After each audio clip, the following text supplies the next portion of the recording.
Passou-se o Dia das Mulheres e eu continuo com a série As Histórias Mais Famosas das Escrituras. E devido ao Dia das Mulheres, eu escolhi esse texto para pregar, que é Elias e a viúva de Sarepta. 1 Reis, capítulo 17, a partir do versículo 1. Vamos ler o texto com toda a reverência. Diz assim o texto: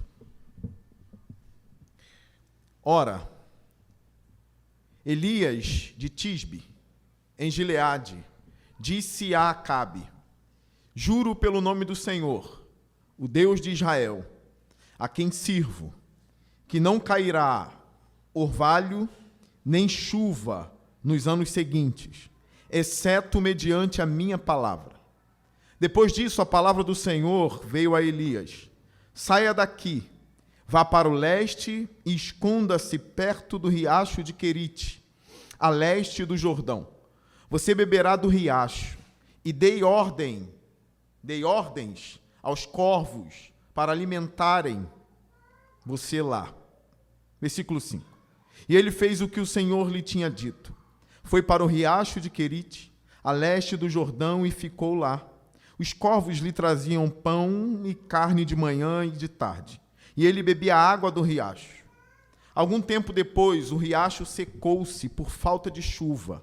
Então a palavra do Senhor veio a Elias: Vai imediatamente para a cidade de Sarepta de Sidom, e fique por lá. Ordenei a uma viúva daquele lugar que lhe forneça comida. E ele foi. Quando chegou à porta da cidade, encontrou uma viúva que estava colhendo gravetos. Ele a chamou e perguntou: Pode me trazer um pouco d'água numa jarra para eu beber? Enquanto ela ia buscar água, ele gritou: Por favor, traga também um pedaço de pão. Mas ela respondeu: Juro pelo nome do Senhor, o teu Deus, que não tenho nenhum pedaço de pão, só um punhado de farinha num jarro e um pouco de azeite numa botija. Estou colhendo uns 2 gravetos para levar para casa e preparar uma refeição para mim e para o meu filho, para que a comamos e depois morramos. Elias, porém, lhe disse: Não tenha medo. Vá para casa e faça o que disse. Mas primeiro faça um pequeno bolo com o que você tem e traga para mim. E depois faça algo para você e para seu filho. Pois assim diz o Senhor, o Deus de Israel: a farinha na vasilha não se acabará, e o azeite na botija não se secará, até o dia em que o Senhor fizer chover sobre a terra. Ela foi e fez conforme Elias lhe dissera. E aconteceu que a comida durou muito tempo para Elias e para a mulher e sua família, pois a farinha na vasilha não se acabou e o azeite na botija não se secou, conforme a palavra do Senhor proferida por Elias.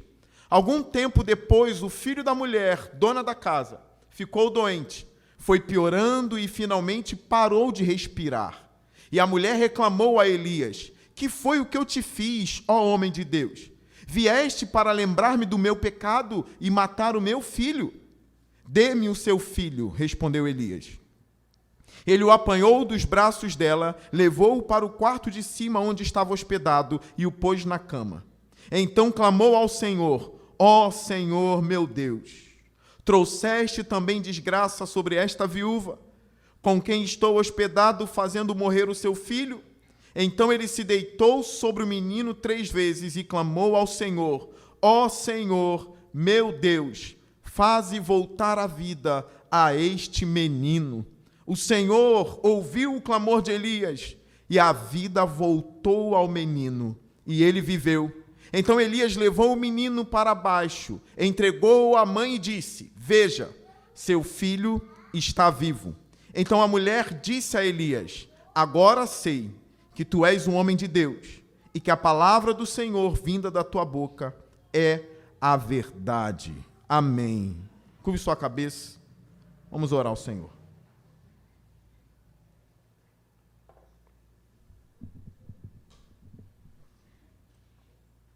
Senhor Deus, usa essa palavra para falar à igreja. Usa esse texto. Usa a minha vida, Pai. Queremos ouvir a tua voz. Que não seja eu somente, mas que o teu Espírito, ó Deus, use o que eu preparei para falar ao coração dos meus irmãos que estão aqui. E que todos saibam, ó Deus, que o Senhor fala na nossa igreja. Que o Senhor está presente entre nós. Que Jesus seja honrado para a sua glória. Amém. Meus irmãos, quem é Elias? Antes desse texto aqui. Elias aparece de forma abrupta, repentina. A Bíblia não tinha falado sobre Elias. Não há menção de que Elias era um profeta do Senhor antes disso aqui.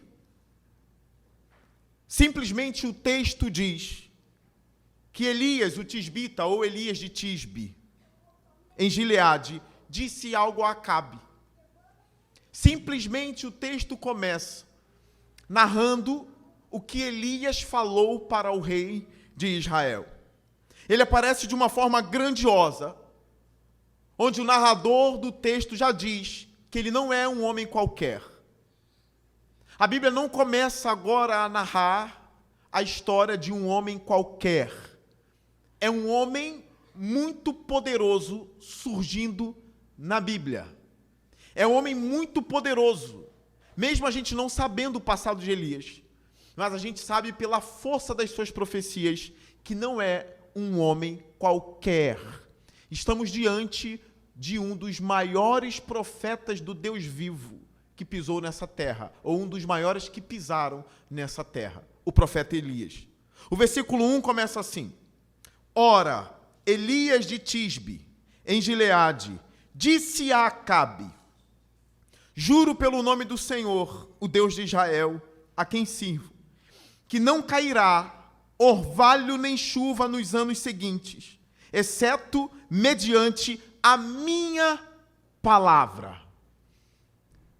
Eu preciso de uma breve biografia de quem é o tal Acabe, rei de Israel. Um daqueles reis ímpios que reinaram sobre Israel. Olha na sua Bíblia o versículo 29 do capítulo 16. Olha o que diz. No 38º ano do reinado de Asa, rei de Judá, Acabe, filho de Onri, tornou-se rei de Israel e reinou 22 anos sobre Israel em Samaria. Acabe, filho de Onri, fez o que o Senhor reprova, mais do que qualquer outro antes dele. Ele não apenas achou que não tinha importância cometer os pecados de Jeroboão, filho de Nebate, mas também se casou com Jezabel, filha de Etbaal, rei dos Sidônios, e passou a prestar culto a Baal e adorá-lo. No templo de Baal, que ele mesmo tinha construído em Samaria, Acabe ergueu um altar para Baal. Fez também um poste sagrado. Ele provocou a ira do Senhor, o Deus de Israel, mais do que todos os reis de Israel antes dele. Eu quero lembrar vocês, quando o texto diz que ele não levou ou tinha por coisa pequena o que o rei Jeroboão tinha feito. Eu quero lembrar que Jeroboão, quando ele dominou Israel, ele colocou ídolos em Betel e em Dan, porque o povo sempre ia para Judá, no templo, adorar o Senhor. Jeroboão teve uma brilhante ideia, no sentido maligno da coisa, porque existem gênios do mal. Existem pessoas brilhantes, mas elas são brilhantes das trevas. Elas têm uma boa mente, elas são muito inteligentes, mas sempre para o mal. Olha a inteligência de Jeroboão. se eu deixar esse povo ficar indo para Judá, para adorar Yahvé, logo perderei o domínio sobre eles. E eles estarão com o filho de Salomão para lá, sendo que o rei foi dividido. Roboão está reinando em Judá, o reino foi dividido e eu estou reinando em Samaria. Eu reino em Israel. Se eu deixar esses israelitas e essas tribos irem para Judá, prestar culto a Yahvé, ao Deus de Abraão, eles vão ficar para o lado de Roboão. Então eu tenho uma ideia. Vou levantar 2 altares idólatras, ou 2 altares de ídolos. Colocarei um em Betel e um em Dan, e direi a eles: esses são os seus deuses que tiraram vocês do Egito no passado. A ideia funcionou. É uma ideia brilhante, ela funcionou. Ele instituiu festas em Israel a essas divindades falsas. A Bíblia fala que Acabe, ele fez coisas piores do que o próprio Jeroboão. Ele ainda se casa com uma mulher que adora Baal. E ele levanta altares a Baal em Israel. É nesse cenário que Elias aparece. É nesse cenário que Deus levanta um homem para enfrentar um rei. Uma curiosidade. Logo no início do texto, no capítulo 17, a palavra de Elias é muito poderosa porque ele diz: nem orvalho, nem chuva cairá do céu, exceto, segundo a minha palavra, enquanto eu não falar, nem orvalho, nem chuva cairão do céu. É uma expressão muito forte. Nenhuma gota de água cairá. A ideia é essa, nem orvalho, nem chuva. Ele quer frisar, nenhum pingo d'água cairá dos céus, a não ser mediante a minha palavra. Qual é a curiosidade aqui? Quando a gente estuda as divindades, e precisamente a divindade chamada Baal, descobrimos que Baal era deus da tempestade, da chuva, do clima. Descobrimos, através dos pesquisadores, dos estudiosos, que encontram as placas, os escritos, as figuras, que representam Baal como o deus da chuva, o deus do clima, o deus da tempestade. E é esse Deus que Jezabel adora. É esse Deus que o rei Acabe está adorando.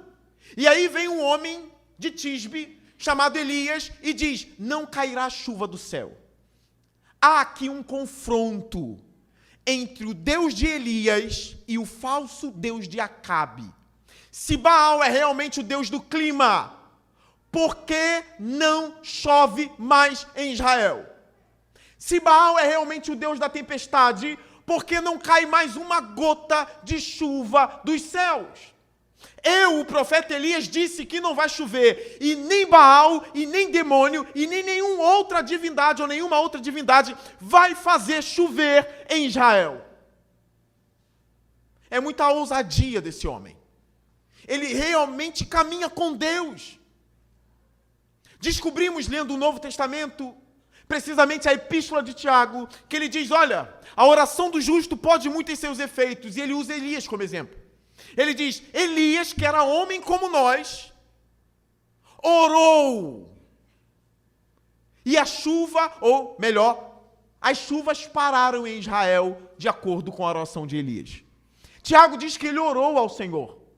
Houve oração, houve consulta a Deus, e então a profecia de Elias: juro pelo nome do Senhor, o Deus de Israel, que não é Baal. Ele não entrega Israel nas mãos de Baal. O Deus de Israel, a quem eu sirvo, não cairá orvalho nem chuva nos anos seguintes, exceto mediante a minha palavra. Olha o versículo 2. Depois disso, a palavra do Senhor veio a Elias: saia daqui, Elias. Saia daqui. Vá para o leste e esconda-se perto do riacho de Querite, a leste do Jordão. Você beberá do riacho, e dei ordem aos corvos para o alimentarem lá. Se vai faltar chuva para Israel, se vai haver uma seca em Israel, o profeta que profetizou isso também vai passar por dificuldade. A chuva não é só para Israel, vai faltar chuva para Elias. Elias está correndo perigo agora. Elias precisa se retirar, Elias precisa se esconder. E onde Deus manda ele se esconder? Perto de um riacho. para que ele tenha água fresca para poder beber, porque chuva não tem mais em Israel. E Deus dá ordem aos corvos para alimentar Elias. Olha, alguns estudiosos dizem que a palavra no hebraico para corvos pode também significar árabes. A gente sempre lê o texto achando que só havia uma possibilidade, de pássaros alimentando Elias. Mas há também uma possibilidade de que homens árabes estivessem vindo alimentar Elias. Apesar de outros estudiosos dizem é possível, mas é muito mais possível que seja aves mesmo. Pelo fato da estrutura do texto das histórias de Elias, por exemplo, Deus parece sustentar Elias por meios imprevisíveis e até mesmo milagrosos. A gente considera aqui que ele é alimentado por pássaros. Depois ele é alimentado por uma viúva, que não tinha nada em casa. E há um milagre na casa dela, que a farinha não acaba mais. Então são meios milagrosos. E depois, no capítulo 19, ele é sustentado por um anjo. A Bíblia fala que um anjo vem e dá pão para Elias, mas algo milagroso acontecendo na vida de Elias. Então, alguns estudiosos dizem, olha, é bem provável que seja pássaro mesmo. É bem provável que não seja os árabes, ainda que seja uma possibilidade. Mas é bem provável que sejam os corvos, sim, que de uma forma milagrosa estava ali trazendo carne para Elias comer. Estão alimentando Elias. Curioso, Deus deu ordem aos corvos. Depois ele vai dizer que dá ordem a uma mulher, mostrando a soberania dele sobre a vida de Elias e sobre a vida de Israel. Deus é soberano sobre tudo. Deus é soberano sobre os pássaros, sobre os riachos. Deus é soberano sobre as nuvens do céu. Deus é soberano sobre as chuvas. Deus é soberano sobre o sol. Deus é soberano sobre a seca. Deus é soberano sobre tudo. E a vida de Elias, e a vida de Israel, e a vida de Acabe, e a vida de Jezabel não escapam das mãos do Senhor. Elias está seguro nas mãos desse Deus. Versículo 5. E ele fez o que o Senhor lhe tinha dito. Foi para o riacho de Querite, a leste do Jordão, e ficou lá. Os corvos lhe traziam pão e carne de manhã e de tarde. E ele bebia a água do riacho. Até então, Baal está perdendo o confronto. Funcionou. A profecia funcionou. Nem os profetas de Baal, nem ninguém, nem o próprio Baal consegue fazer chover Israel. Elias está triunfando ao mesmo tempo que está passando dificuldade por ser sustentado por corvos e beber água de um riacho. Ele triunfa, mas ele não está mais no seu lar. Ele triunfa, mas ele não está mais no conforto da sua casa, se é que ele tinha uma casa confortável. Porque nós não temos mais nada sobre Elias antes disso aqui. Ele triunfa, mas ele passa pelos problemas de que ele profetizou. Enquanto Baal está perdendo, Elias também está tendo prejuízo. E Deus está sustentando ele de forma milagrosa. Ao meio, ou melhor, em meio ao caos, até mesmo um pequeno pedaço de carne passa a ser provisão essencial de Deus na vida daquele que precisa. Em tempos de glória, em tempos de mesa farta, um pedaço de carne não significa muito. Às vezes a gente nem dá graças a Deus por um pedaço de carne, porque estamos vivendo em tempos de prosperidade. Mas em tempo de calamidade, o cristão com a menor fé diria que glória ao Deus bendito pelo pedaço de carne e pelo corvo que me alimenta. Porque não é ideal ser alimentado por corvos, não é o ideal. Mas tendo um contexto de calamidade, os corvos passam a ser um milagre. O básico passa a ser um milagre. Passa a ser, teologicamente mais correto dizendo, uma provisão imediata de Deus ao ponto de você não poder dizer, não é Deus. A única justificativa que temos é, o Senhor tem colocado a mão dele aqui. Enquanto Baal perde, Elias também sofre as consequências. Eu quero lembrar a vocês que esse confronto de poder, ele existe no Antigo Testamento. Os falsos deuses contra Yahvé. Repara, o Deus de Abraão não está enfrentando uma divindade de verdade. Ele está glorificando o seu nome para mostrar para os homens que só há refúgio nele, que só há alegria nele, e a verdadeira adoração é para ele. Nós temos uma história curiosa em 1 Samuel capítulo 5, não precisa abrir. Eu acho que eu sei de cabeça pelo menos um pouco da história. Teve um período em que os filhos de Samuel, os filhos de Eli, eles eram homens maus em Israel. Deus puniu esses homens, matou esses homens, Eli morreu também, caiu da cadeira, quebrou o pescoço, e a Arca da Aliança foi roubada. Os inimigos levaram a Arca da Aliança e colocaram a Arca da Aliança ao lado de uma estátua de Dagon, que era uma divindade da época. E colocaram a Arca da Aliança justamente no templo dessa divindade. Quando os inimigos acordaram e foram ao templo de Dagon, a estátua de Dagon estava no chão, diante da arca.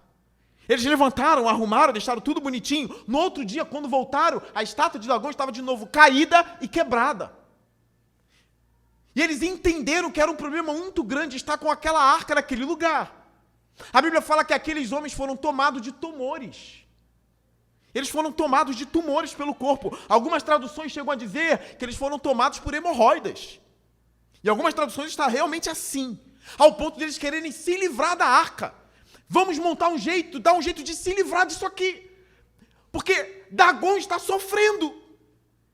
O nosso Deus está caído e estamos padecendo. Nenhuma divindade consegue nada, ou melhor, nenhuma suposta divindade, demônios, conseguem nada contra o Deus de Israel. A gente lê as Escrituras, a gente só vai vendo que Ele é supremo em cada página. Quando chega o Novo Testamento, parece que a coisa começa a ficar mais brilhosa. Quando chega em Apocalipse, que a gente vê todos os céus adorando o nome dEle, os anciãos caindo, derrubando as suas coroas, nós dizemos ali, realmente esse é o único e verdadeiro Deus. Uma das partes mais lindas de Apocalipse, olha, e todo ser que há no céu, na terra e embaixo da terra, todos eles adoraram ao Cordeiro e àquele que estava sentado no trono. É uma coisa muito bela estudar o ser de Deus. Elias é só um profeta que demonstra isso para a gente. Deus deu ordem aos corvos e ele está sendo alimentado. Agora olha o versículo 7. Algum tempo depois, o riacho secou-se. Elias está passando por prejuízos devido à sua profecia. O riacho secou por falta de quê? De chuva. Quem profetizou a falta de chuva? Elias. Quem agora não tem mais água para beber? O profeta que profetizou que não ia mais chover. O riacho seca. E em nenhum momento nós vemos no texto ele dizendo, poxa Deus, fui eu que profetizei, o riacho não tinha que secar. É ordem natural das coisas, Elias, o riacho secar. Não tem chuva. Eu poderia até manter esse riacho aí para você, mas eu também não quero. O riacho seca. E agora, qual é a próxima provisão? Porque uma coisa eu sei, Deus não vai desamparar Elias de forma alguma. Deus não desampara o justo de forma alguma. Há de se esperar uma nova provisão. Há de se esperar um novo movimento de Deus ao favor de Elias, em favor de Elias. Enquanto eu vou expondo o texto e falando de Elias, você tem que refletir em relação à sua vida. Até eu fazer as aplicações, eu vou pregando e explicando o texto, isso tem a ver com você também. E você vai se enquadrando nas histórias de Elias. Sem a parte de você profetizar que não vai chover. Esquece isso. Ou mandar o sol parar. Esquece isso. Isso é algo muito específico com Elias. O riacho seca por falta da chuva. Versículo 8. Então a palavra do Senhor veio a Elias, vai imediatamente para a cidade de Sarepta de Sidom, e fique por lá. Curioso, porque estudando nós vemos o seguinte, Sidom é a casa de Baal. Sarepta de Sidom é o lugar onde Baal é adorado. Lá é a casa dessa divindade. Os moradores de Sarepta, os moradores de Sidom, adoram Baal. Eles não adoram o Deus de Abraão, Isaac e Jacó. Eles são adoradores dessa divindade. E Deus manda Elias para a casa de Baal. O riacho seca, ele diz, Elias, imediatamente vai para Sarepta. Vá para Sidom, não é Israel. Lá é outro Deus. E curiosamente, quem é a divindade de Sarepta? A divindade de Sidom? Baal. O profeta do Senhor vai para a casa de Baal. Quando eu digo casa, não é como a gente, eu chamo a cidade de casa de Baal porque ele reinava ali. Vai imediatamente para a cidade de Sarepta de Sidom e fique por lá. Ordenei a uma viúva daquele lugar que lhe forneça comida. Ordenei a uma viúva. Não tem no texto em nenhum momento essa mulher falando com Deus. Não há. Como que ele ordena uma pessoa sem a pessoa ouvir a voz dele? Como é que ele ordena uma mulher para sustentar Elias se a mulher nem escutou a voz de Deus? Se ela nem serve o Deus de Elias, os estudiosos já comprovaram isso. Ela não serve o Deus de Elias. Nem quando chega a parte que ela diz assim, o teu Deus. Ela não está fazendo uma confissão ou uma profissão de fé. É normal quando vem um profeta você jurar e fazer juramentos através do Deus dele ou para o Deus dele. Muito provavelmente ela é uma adoradora de Baal. Agora, como Deus ordena ela, sem que ela ouve a voz do Senhor? A provisão de Deus é misteriosa. Às vezes a pessoa chega na nossa casa, às vezes as pessoas falam com a gente, nem sabe que falou com Deus, ou nem sabe que está sendo movimentada por Deus, nem sabe que está debaixo de uma ordem de Deus para nos abençoar, mas Deus está guiando os passos de todos, para o bem da igreja e para o louvor da sua glória. Essa mulher foi ordenada por Deus sem conhecer a Deus. Estudando o livro de Jeremias, eu percebo lá o seguinte, quando Israel peca e Deus diz para eles, tem uma panela fervendo do norte. Essa panela está fervendo, está derramando. Uma panela fervendo do norte, o que é isso? Está vindo um exército poderoso do norte para distrair ou destruir Israel. É isso que significa a panela do norte.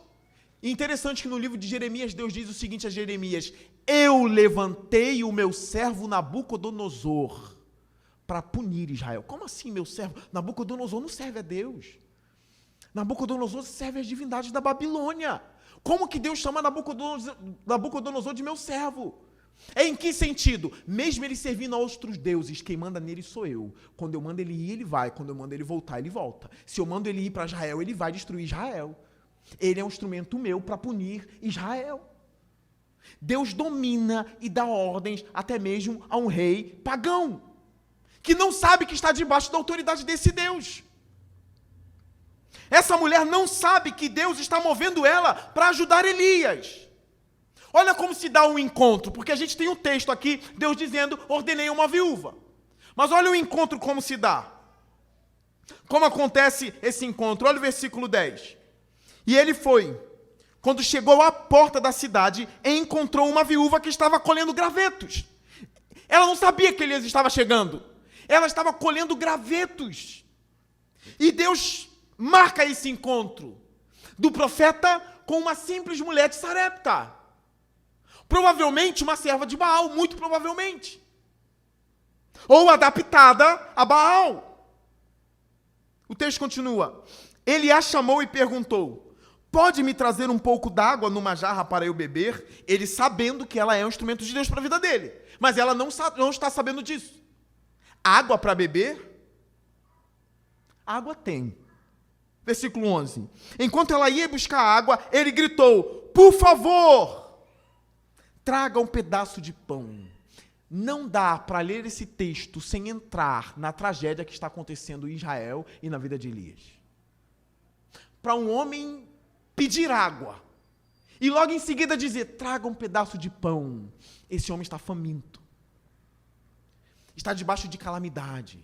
Essa mulher está colhendo gravetinhos para esquentar e fazer uma comida para ele e o filho morrer. Não tem nada. O cenário é caótico. As pessoas estão sofrendo, não tem comida. E Elias também não tem. Ele diz, traga um pedaço de pão. Traga um pedaço, algo para eu comer. Ele parece faminto aqui. Na minha Bíblia eu circulei isso, um pedaço de pão.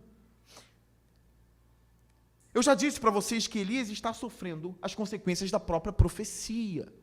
Ele está passando por esse sofrimento também. O texto fica mais triste. Pela resposta dela no versículo 12. Ela diz assim, O texto diz assim, mas ela respondeu, juro pelo nome do Senhor, o teu Deus, é o que ela diz, que não tenho nenhum pedaço de pão. O texto começa a quebrar os nossos corações. Se a gente não soubesse que tem um Deus soberano, provedor por trás disso, o texto quebraria os nossos corações para sempre. Ela diz para ele, eu juro pelo nome do Senhor, o teu Deus, que não tenho nenhum pedaço de pão, só um punhado de farinha num jarro e um pouco de azeite numa botija. Eu não tenho mais nada, eu só tenho isso, eu juro. Sarepta era a principal cidade que produzia cereal, farinha e azeite. E até aquilo que era o principal da cidade estava em falta. A fome e a seca foi grave, foi profunda. Eu não tenho, eu só tenho um bocado de farinha no jarro e um pouco de azeite numa botija. E estou colhendo os 2 gravetos para levar para casa e preparar uma refeição para mim e para meu filho, para que comamos e depois morramos.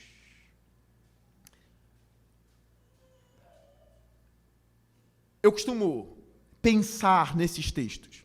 A gente vive uma geração ansiosa. Mas a gente vive uma geração ansiosa que não está na escassez. Numa geração ansiosa no meio de um deserto. É uma geração ansiosa onde as pessoas têm trabalho. Onde as pessoas têm a provisão. Não estão passando pela calamidade. Eu só suspeito que no meio de uma profunda calamidade, eu só suspeito, que no meio de um cenário onde você só tem um bocado de pão para comer e depois morrer, a ansiedade em relação às coisas da vida vão embora. Porque eu só tenho pão e a morte. Eu não tenho mais sonhos, eu não tenho mais planos, eu não tenho mais nada. A seca tomou tudo. Essa mulher nem sabe da profecia de Elias. Eu não tenho nada. Eu só tenho esse bocado de farinha, um pouco de azeite, para comer com o meu filho e morrer. Talvez a ansiedade que possa vir nesses momentos é a ansiedade de se encontrar com a morte. De realmente perder o espírito, de perder a vida. Mas as ansiedades que nós possamos ou podemos chamar de banais, será que a porta se abre ou não se abre? Será que eu consigo ou não consigo? Será que eu conquisto ou não conquisto? Nesse cenário, essas ansiedades não existem. Essas ansiedades não podem existir aqui. Ela está na calamidade suprema. Uma geração ansiosa precisa aprender com esses textos em que Deus causa a calamidade. Onde não tem mais para onde correr. A morte está batendo a porta em 15 dias. Tem noção que o destino dessa mulher, se não fosse Elias, seria apenas 15 dias, mais ou menos? No máximo 20. Ela e o filho morreriam. Eu não tenho nada. Aí vem a fala bem ousada do profeta, que alguns, se forem mais mal intencionados, vão dizer, que profeta egoísta. Porque o texto a seguir vai dizer que ele manda primeiro preparar o dele, depois preparar o dela e do filho. Os mais mal intencionados vão dizer, que cara egoísta. Ao invés de deixar a mulher, a dama, comer primeiro, e o filhinho dela, que o texto indica, parece indicar que é uma criança, não, ele quer comer. É uma leitura muito mal intencionada. Por quê? Porque Elias sabe que aquela mulher é um objeto de sustento para a vida dele, e se ela é um objeto de sustento para a vida dele, para ela não vai faltar. Ele tem noção do que está acontecendo, ele sabe o que Deus prometeu. Aí ele diz a ela no versículo 13, Elias, porém, lhe disse, não tenha medo. Essa é uma palavra que a gente precisa, né? Mulher, não tenha medo. Como assim não tenha medo? Eu vou morrer com meu filho. Você abre minha despensa, só tem farinha e azeite. Como assim não tenha medo, Elias? Elias sabe quem é ela e o propósito dela, mas ela não sabe quem é Elias. Ela não sabe que o servo do Deus vivo chegou em sua casa. Ela não sabe. Ele sabe quem é ele. Não temas. Não tenha medo. Ela acabou de dar uma declaração de falência. E ele diz, não tenha medo.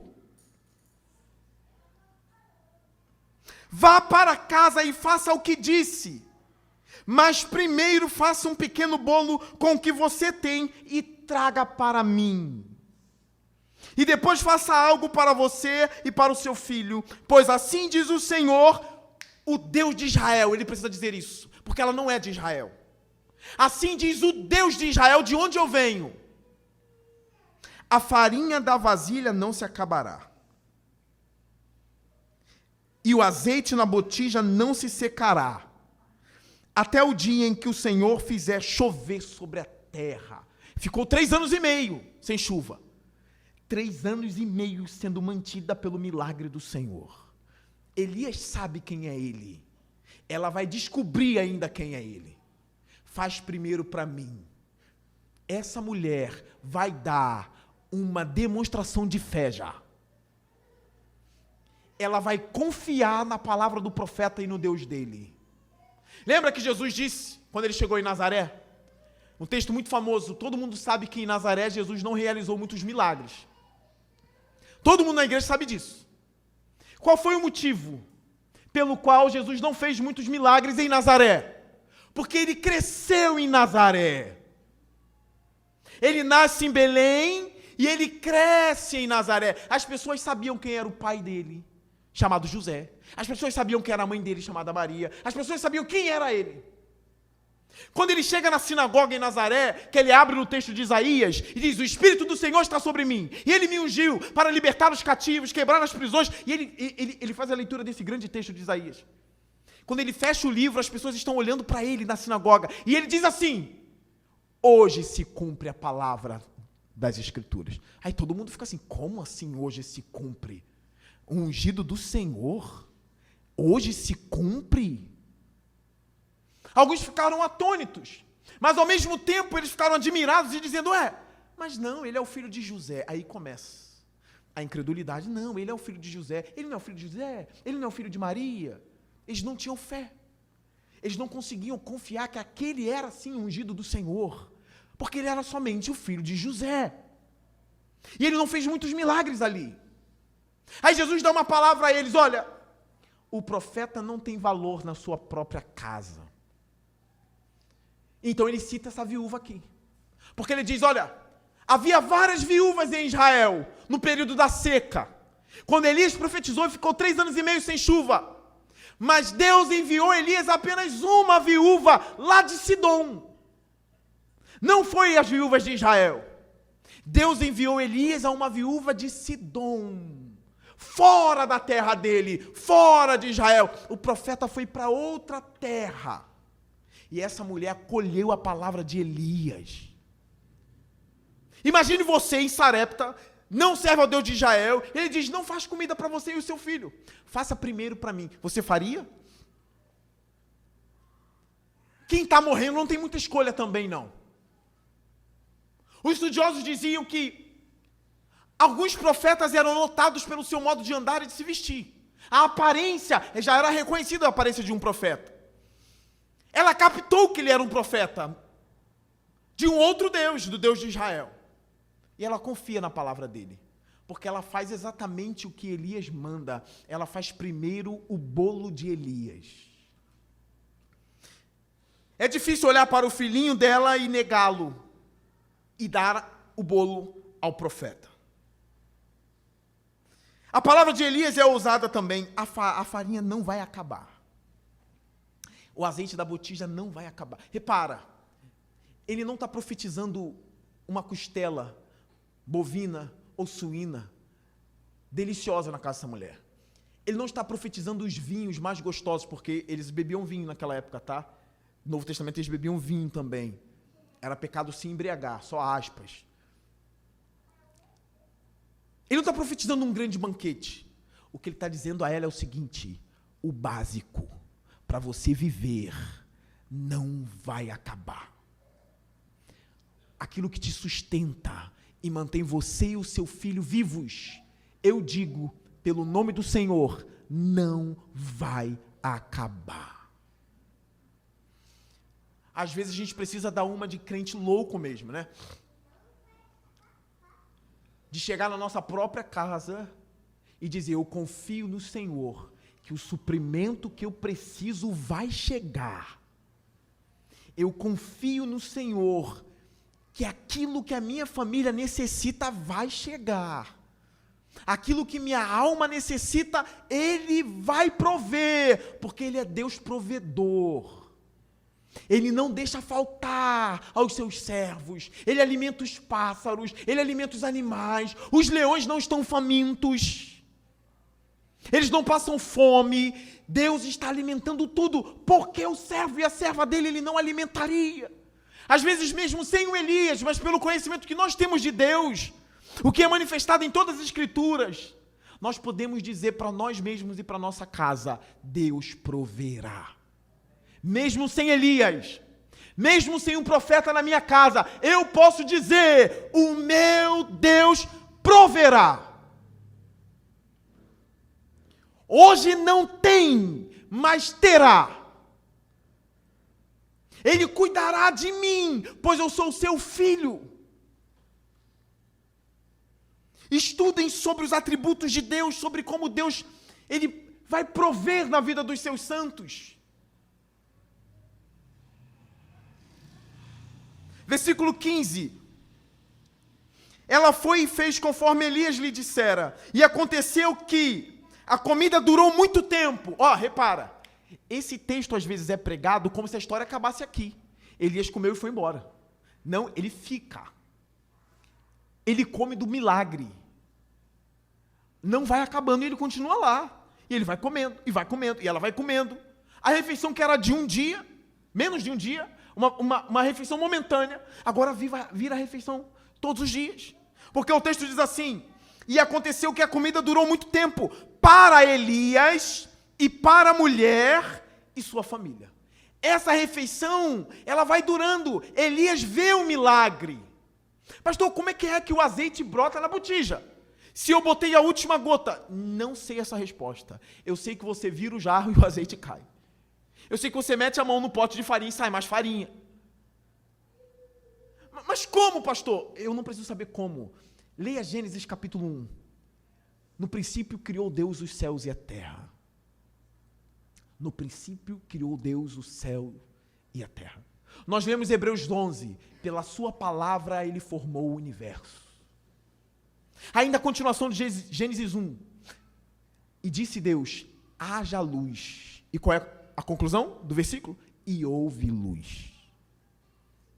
Eu não sei qual é o movimento de Deus. Eu não sei como ele lida com as questões químicas do azeite. Eu não sei. Eu sei que Elias viu o milagre acontecer. E provou e comeu de novo do milagre. Versículo 16. Pois a farinha na vasilha não se acabou, e o azeite na botija não se secou, conforme a palavra do Senhor proferida por Elias.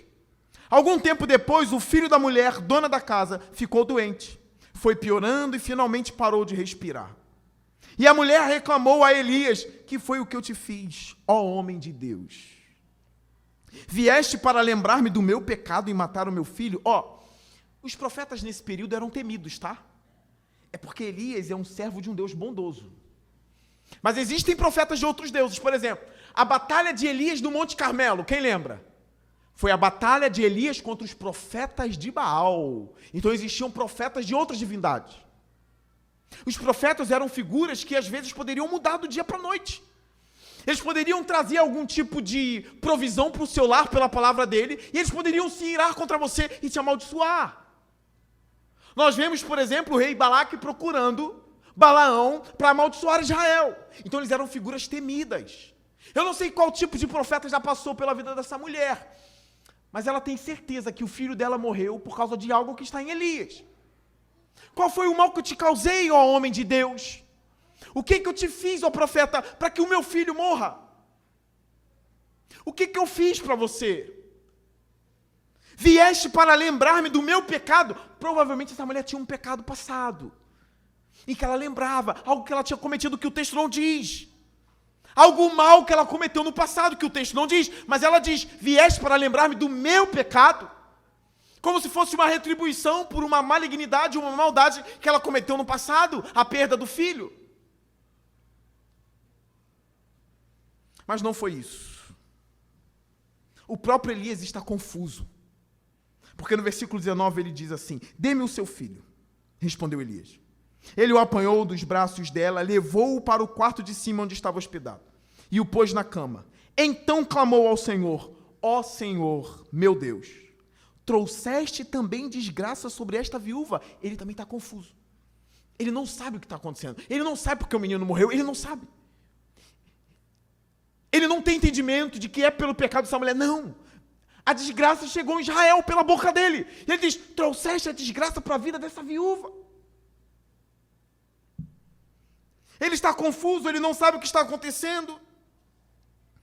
O texto continua: com quem estou hospedado, fazendo morrer o seu filho, Senhor. Então ele se deitou sobre o menino 3 vezes e clamou ao Senhor: ó Senhor, meu Deus, faze voltar à vida este menino. Uma oração corajosa. Eu só faria esse tipo de oração debaixo de uma condição: se eu tivesse profetizado que não iria mais chover no Brasil e não chovesse mais. Aí eu ia ver, o que eu digo se cumpre. Se Deus falasse para mim: vá para um lugar que uma viúva vai te sustentar, ou os corvos primeiro, e eu visse. Porque para a máquina que funcionar é difícil, tá? Para a máquina que pegar e a fé aumentar e a certeza vir, é difícil. A engrenagem funcionando.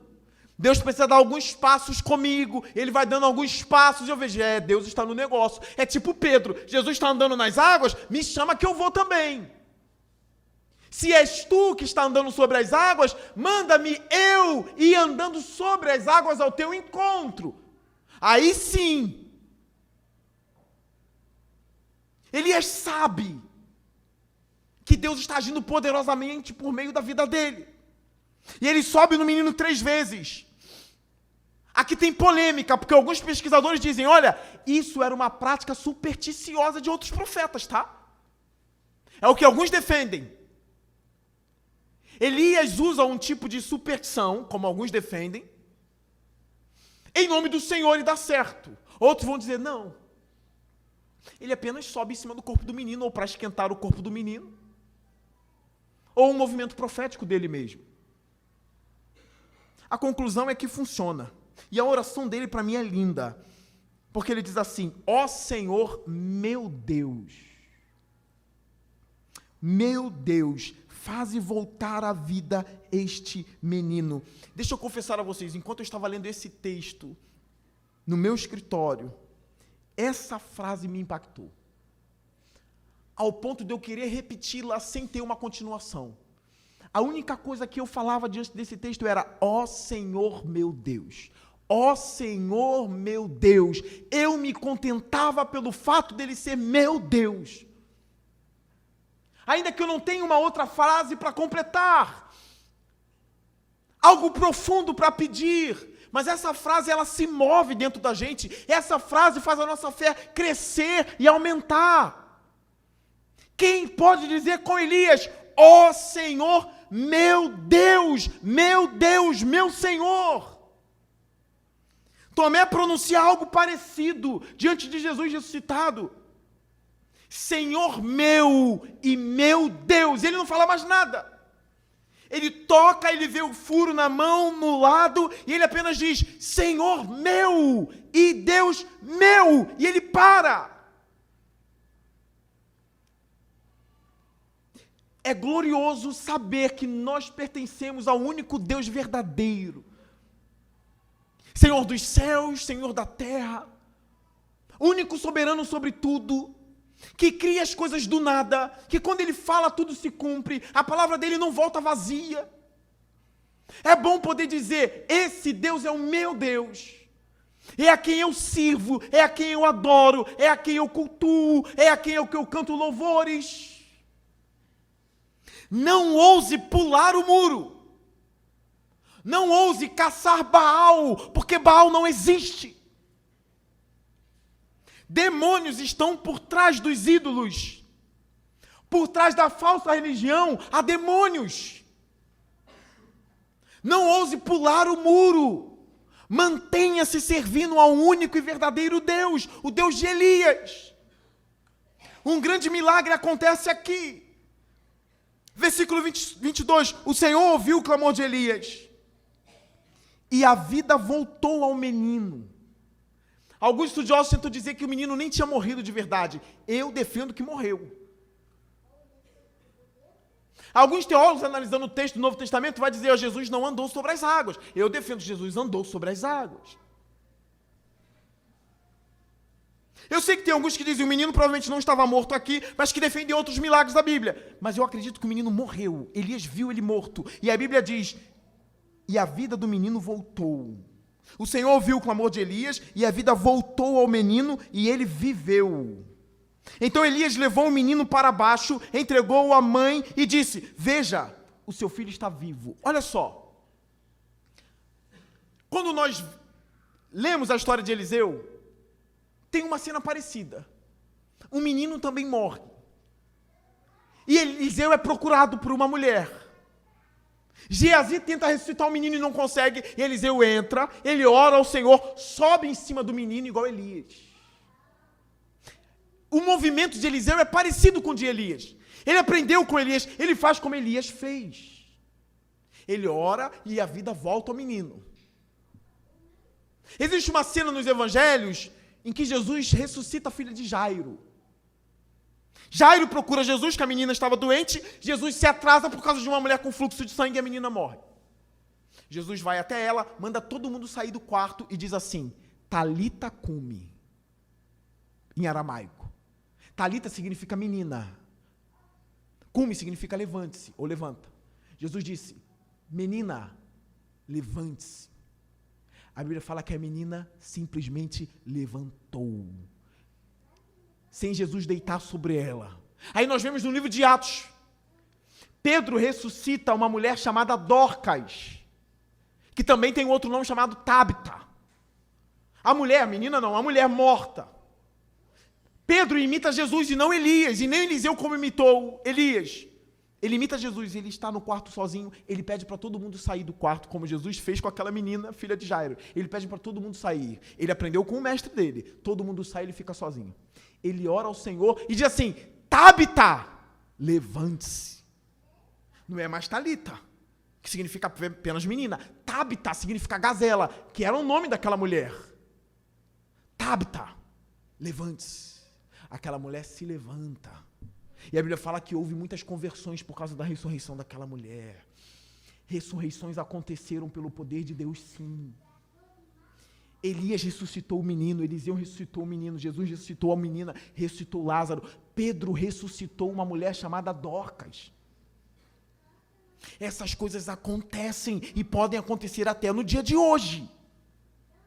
O que é algo profundo sobre o domínio da vida de alguém que perdeu a vida, como volta? Somente o Senhor, que criou os céus e a terra, pode trazer a vida de volta. E esse menino volta à vida. E o texto termina no versículo 24, dizendo assim, então a mulher disse a Elias, agora sei que tu és um homem de Deus, e que a palavra do Senhor, vinda da sua boca, é a verdade. Preste atenção. Será que somente aqui essa mulher se converte ao Deus de Israel? Os movimentos de fé dela, do azeite na botija, foram movimentos de fé. Mas será que somente aqui ela se converte pela declaração dela? Porque ela diz o seguinte, agora sei que tu és um homem de Deus, e que a palavra do Senhor, Iavé, a palavra do Deus de Israel, vinda da tua boca, é a verdade. Essa mulher confessa ao Deus de Israel, coisa que o rei Acabe não fez, mesmo vendo os sinais que Elias fez. Essa mulher provavelmente se converte ao Deus de Israel. Eu creio que ela se converte porque Jesus usa ela também como exemplo.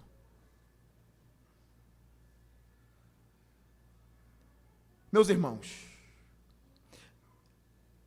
nós estamos diante de um texto em que se demonstra a provisão de Deus, o cuidado de Deus, o milagre de Deus, a ameaça de Deus contra os ídolos e contra os ímpios, e a conversão de uma mulher de Sarepta em meio ao caos. A palavra de Deus sendo usada de forma poderosa, o filho dela ressuscitando e ela confessando o Deus de Israel. Esses textos precisam ficar gravados nas suas cabeças, nos seus corações. A gente não está brincando de pregar. A gente não está brincando de abrir Bíblia. A gente não está brincando e nem cheios de devaneios. Nós realmente cremos naquilo que pregamos. Nós realmente cremos no poder desse Deus. Do mesmo jeito que depois da ressurreição de Tábita ou Dorcas, muitos se converteram através da vida de Elias, essa pobre mulher viúva de Sarepta que ia morrer, agora tem comida em casa e tem o Deus de Elias no coração. Houve salvação na casa de Baal, na vida da viúva de Sarepta. Essa mulher já tem uma experiência e um contato com Deus muito profundo. Dificilmente essa mulher vai se desviar, dificilmente essa mulher vai pular fora, dificilmente essa mulher vai querer provar de outros deuses. Eu quero fechar a minha palavra, a minha pregação, de que somente o Deus verdadeiro é bom. Somente Ele é o provedor da nossa vida. Às vezes o coração está endurecido em relação a Ele, mas esse coração precisa quebrar, porque não há alívio, não há provisão, não há amor fora desse Deus.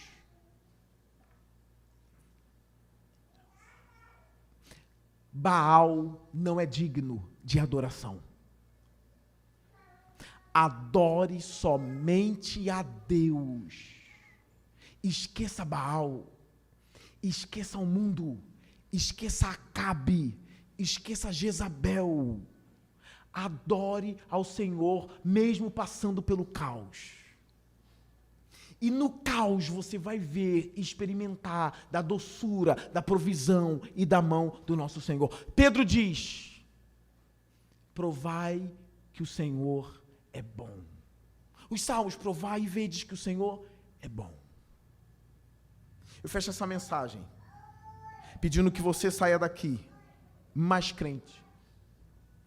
Pedindo que você saia e nos seus momentos de oração, por favor, eu estou apelando a vocês que são crentes, nos seus momentos de oração, ouse a dizer: Senhor, meu Deus, Senhor, meu Deus, cuida dos meus passos, e eu quero ver a sua provisão na sua vida, mas o Senhor é o meu Deus. Curve sua cabeça, eu quero orar por você.